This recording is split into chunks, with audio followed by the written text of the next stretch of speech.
Hello, good evening and welcome to Business Live. Coming up in this bulletin, International Monetary Fund warns of serious shocks to Ghana's economic outlook due to the risk of commodity price volatility.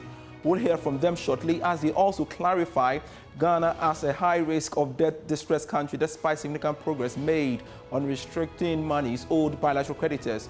We shall be discussing these concerns with an economist. Also in this bulletin as well, banking consultant calls for the strengthening of the Bank of Ghana's amendment bill to enhance the operational independence of the Bank of Ghana. In the right direction, but we must do more to give the Bank of Ghana the operational independence and the financial independence and the political independence so that we can have a central bank that can stand a test of time. Plus, with just a few hours until Christmas Day, we visit Rose Aluminium as demand for cookware rises. We have more for you on the Joy Business Van.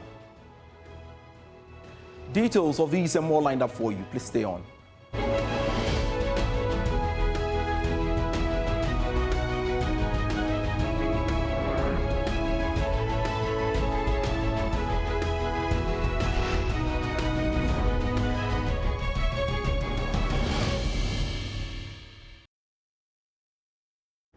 Thanks very much for your time. I am Pius Kojobaka, and looking at our stories.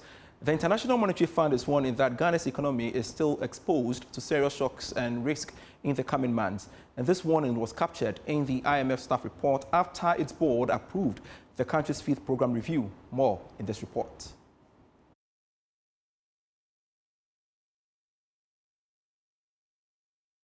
According to the IMF, their warnings is based on the fact that the current growth of the economy is mainly fueled by rising prices of commodities, especially when it comes to that of gold. Therefore, any changes or unfortunate conditions could badly affect Ghana's economy going forward. The IMF is also highlighting investor concerns about whether the current momentum can be sustained going forward and won't be hit by any policy slippages. There are also concerns about whether government can complete the current debt restructuring program on time, especially when it comes to that of commercial creditors. The IMF notes that all these concerns, it makes it worried about the current stability in the coming months and whether it can be sustained going forward.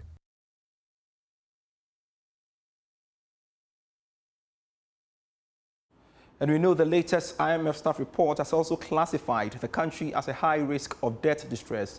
The IMF is making this judgment despite the significant progress that Ghana has made on reducing its debt stock and progress made on debts owed bilateral creditors. One is not sure whether the fund still has some concerns about the economy going forward.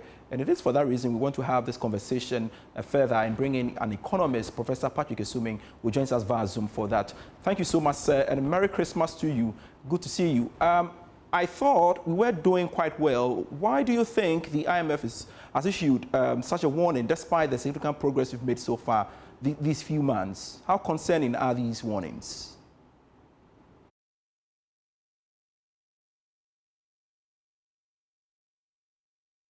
So I think that if you look at the concerns of the IMF, it's clearly telling us that, yes, some progress has been made, but perhaps the progress are not founded on underlying or deep-seated reforms that are going to be sustainable. I think primarily that's where the concern is stemming from. Now, if you look at, let's step back and look at what took us to the IMF and what persistently takes us to the IMF. We have two structural problems. One to do with public finances, where we don't generate sufficient revenues and we are not able to control our spending. So we are always running budget deficit. That gives us problems. The other part has to do with the structure of the economy, where productivity is low and we don't produce enough and we are so dependent on imports. So we need some export diversification. Now, if you look at the first one, the structural one related to public finances, that's where we've made a lot of progress. Because, you know, the debt restructuring has brought us some relief. Then in terms of the government finances, where we've made a bit of progress is with the expenditure controls. So if you look at the reforms that have been implemented as part of the programs to ensure that people are not able to commit government, make commitments on that will include the government. So progress has been made on those kind of reforms. But the IMF still flags the fact that we haven't done enough to sufficiently expand the revenue envelope. And I think that is one of the concerns. But when it comes to the structure of the economy itself, I'm afraid that not much progress has been made. The economy is increasingly dependent on imports. Even though our external balance has improved, it's because our commodities are doing historically well. It's not like we've succeeded in diversifying our export base. That hasn't happened yet. If you look at our balance of payment account, you see that yes, the historical prices of gold and to some extent cocoa is what has helped us. So I think that the IMF is right to be concerned that yes, we are seeing some progress, but the progress are not deep-rooted enough. Now, when you talk about the issue regarding to the debt classification, where it is still classifying Ghana as being high risk of debt, I think when you look at the DSA, the Debt Sustainability Report, in some sense, we really should be, our classification should be better than that. I think the staff is taking the view that we are still extremely vulnerable to any changes in commodity prices. And they feel that because we are at historic high, there's a real possibility that going forward, the position will worsen. I mean, gold prices cannot continue to soar. And when that happens, our debt position will change. And I think that is the reason why they are very concerned, even though the numbers says that it's a little bit better. Out of abundance of caution, the staff is still rating Ghana as at high risk of debt distress. I see. So I was coming to that because over the past few years, we've seen how the economy has fared compared to what we are witnessing now. So it's a bit strange for some of us when we hear that the International Monetary Fund is still saying that Ghana is classifying Ghana as high-risk country. So I think there are many sides to it. One is that we've done the domestic debt, we have done the debt restructuring. But it is not fully completed yet. And I think part of the concerns about the IMF is that we haven't really finalized the processes to see the full benefit of the restructuring. So there's one part of that. The other part is that even though in recent times we've seen our debt to GDP ratio come down substantially, a big chunk of that is that the fact that the gold prices are record high and we've accumulated reserves, the central bank has intervened in the forex market to strengthen the cedi. And because of that, the external component of our debt in cedi terms look lower. If the cedi worsens, if the cedi depreciates, we will easily go back to where we were. And I think that is where perhaps the fund is not convinced that the currency appreciation that has helped reduce the debt burden, so to speak, are probably not well grounded, and that it is so extremely susceptible to any variation in any adverse variation in our international export items. And I appreciate that. So what will be going through the minds of our bilateral and, of course, the investor community when they hear or see warnings such as these coming from the IMF? Well, in another breath, the climate looks favorable and ripe for business as per what the macroeconomic numbers are. Look, I think that the fund has to do its job accurately. Yes, look, we all of us shouldn't get caught up in the euphoria of the fact that there's been a change and the indicators have improved. What has brought the improvement are the low-hanging fruits. But the harder work that will ensure that these gains are sustained, I think that's what the fund is flagging, that it still remains to be done. If you look through the staff report, there are several instances where some of the structural measures have delayed. Some of them have been missed, some of them have been implemented with delay, and some of them, there's no clear guidelines on exactly what is going to happen. And I think the fund is absolutely sure that the gains that we've seen, they are not underplaying the gains that we've seen. They are just concerned that the gains should be sustained, and for that to be sustained, some more reforms are required. I think you should understand the position of the fund. If somebody keeps coming to you for support, and they keep coming, then you should be concerned that maybe the medicine you are delivering is not working. So it seems that this time they want to make sure that the reforms are really deep-seated. And I think that's why they're raising this concern. That's fine. But again, what impact will this warning have on Ghana's access to international markets? Will it affect investment flows or borrowing costs? Do you think so? So I think, as you know, we are not going back to issue any Eurobond anytime soon. As long as we are in the IMF program, that is forbidden. We have signed up that we won't do that. And even if you look at our current credit ratings, even though they've improved, reflecting the recent improvement, I think it's still not at the level where we can go to the market. And frankly, I don't think that's what should be our concern. We should be concerned with building a robust and sustainable economy. When we do that, the ratings will improve and the investor sentiment will improve.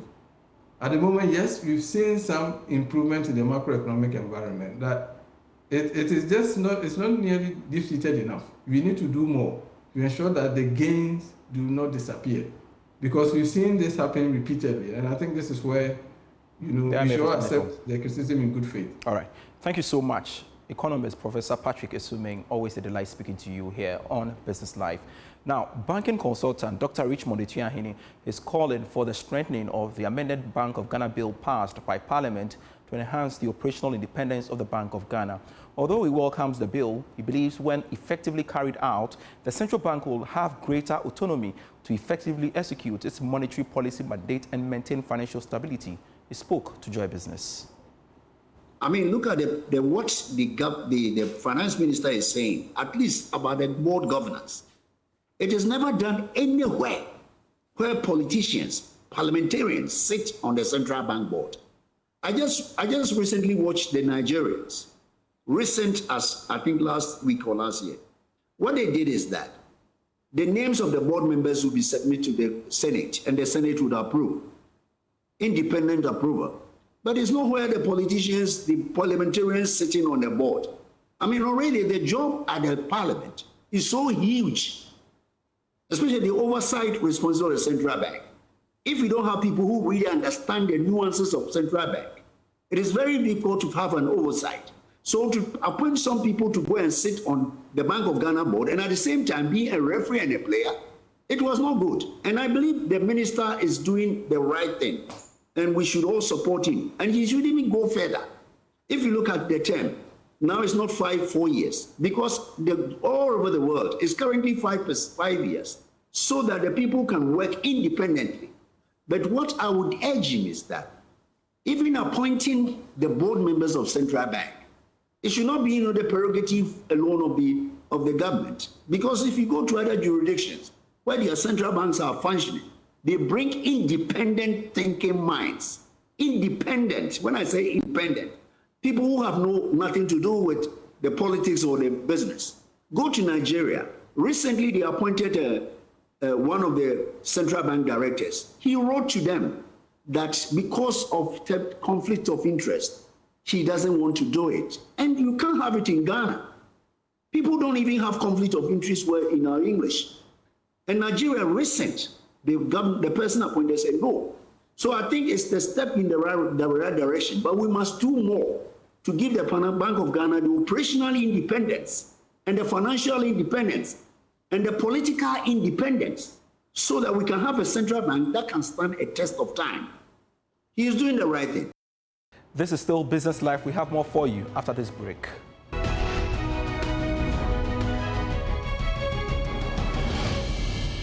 Hello, welcome back to Business Live. From raw aluminium to finished cookware, Rose Aluminium plays a key role in local manufacturing. This Christmas, as family gather around warm meals, we take you inside the factory to see how trusted pots and pans are made as demand for cookware rises.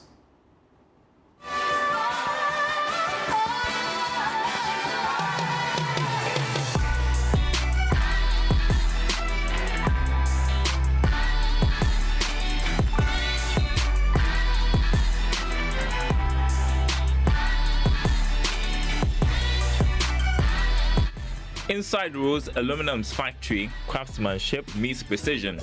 Every pot begins its journey here, shaped by skilled hands, guided by experience, and refined through a process perfected over time. From our utensils to our basins to our trays, our frying pans, all the things you see in your kitchen, and for your cooking convenience, is produced right here at Rose Aluminum Company Limited.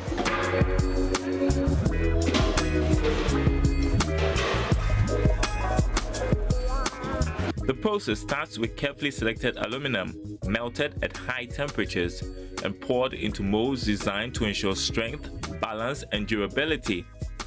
Berima Osebonso is Executive Director of Rose Aluminum Company Limited, founded by his mother, Vivian Sewedu, in 1993. It's one of the oldest and leading aluminum companies in the West African sub-region, manufacturing premium hollowware from aluminum circles or discs. So I joined the company in the year 2017, right after my master's program with Warwick. I've been here by the grace of God for the last 8 years. I joined very young, Before I was very sure I was going to work because my dad is in banking. My dad was in banking, he used to work in banking until he went on retirement. He dealt, worked with finance and accounting. So when I was in uni, I took internships, around those areas, and after I enjoyed it, I realized that it was boring for me.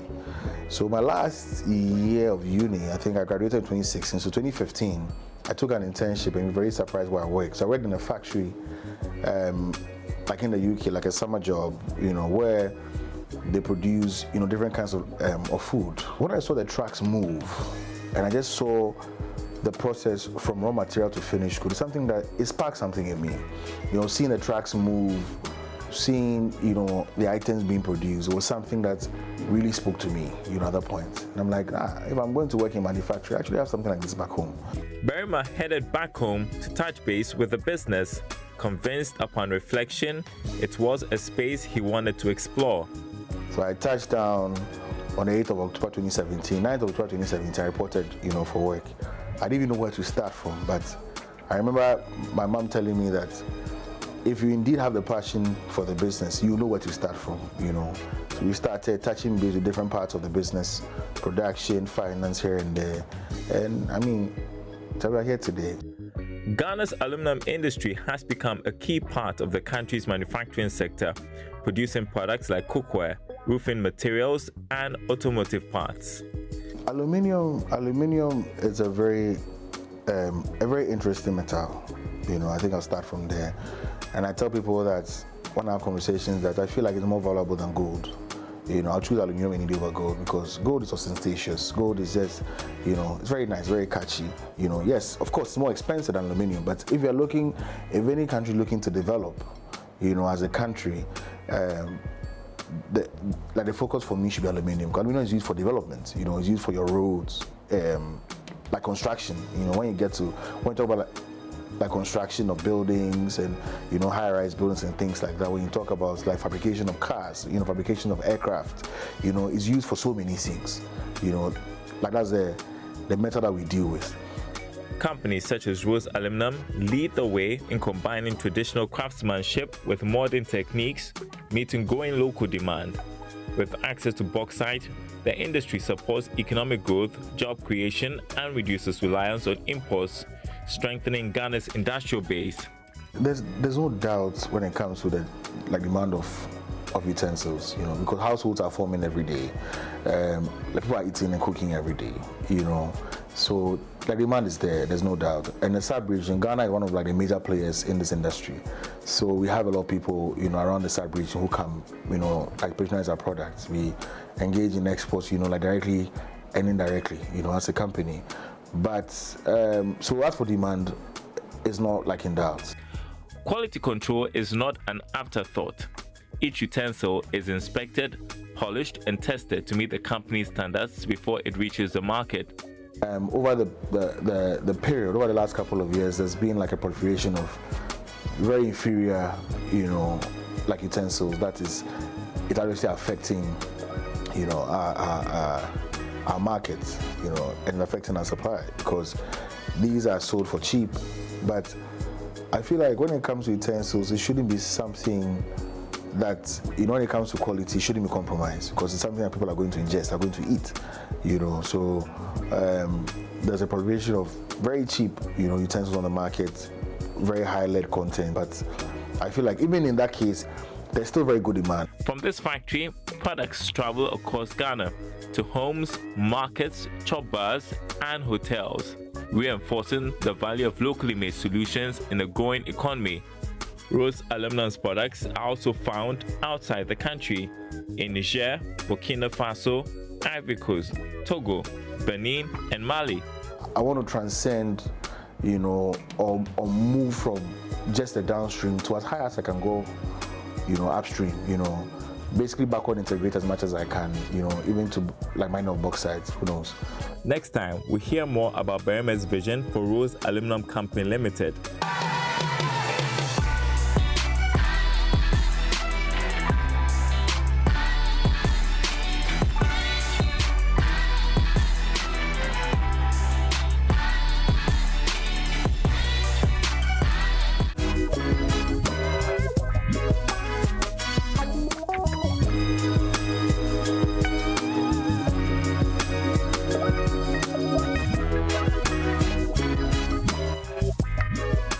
Thanks very much for watching Business Life. I am Pius Kojobaka. Merry Christmas to you.